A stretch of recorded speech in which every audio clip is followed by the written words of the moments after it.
Hi, this is Scott again. We're looking at the product Rhino-Inside.Revit, and this is the third in the series.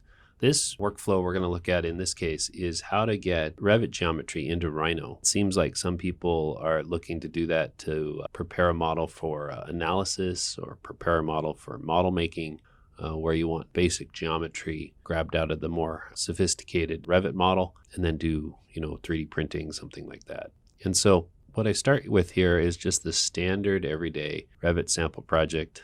It's a good example. I'm going to go in here and start a 3D view of it so we can see what's going on. And as we discussed before, we get our Rhinoceros Toolbar running. And let me just start Rhino up here.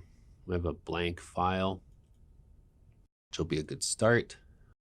And then I'm going to launch Grasshopper here. And we have a definition which you can download from the video. And so we'll open that up here.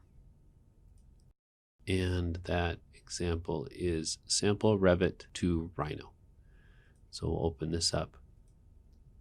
And this one takes a little longer because it has a lot more components.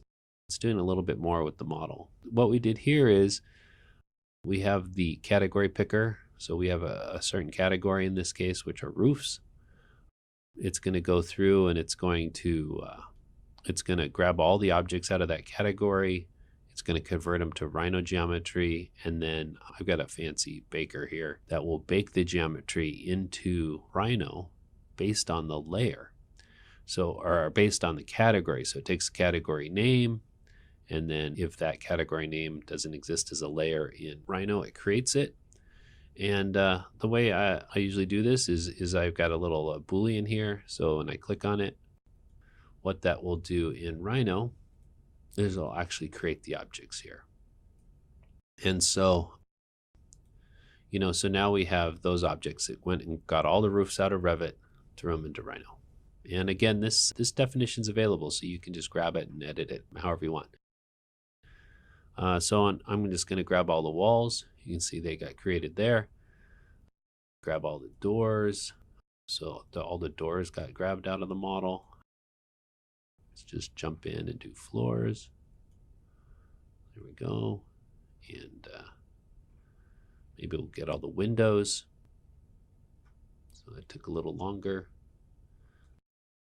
Let me grab the curtain walls. So there's all the curtain walls of this, or curtain wall mullions to be specific, I guess.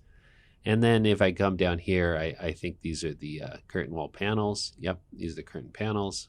I'll just click on here. And so those get created. And so what we did is just based on the category, went through and grabbed all the objects out of Revit. And so I'll close this, and now we have the model here. And you can see that there's the model all layered up properly based on here. So we have roofs, walls, doors, floors, windows, ready to be edited or changed based on how you're going to use the geometry of the model. So I hope that's a good quick example of how you can grab information out of Revit, throw it into Rhino if you want to use it that way. Next, we'll look at how to use parameters and adjust parameters in Revit. Hopefully this is a workflow that will be helpful to you. Thank you.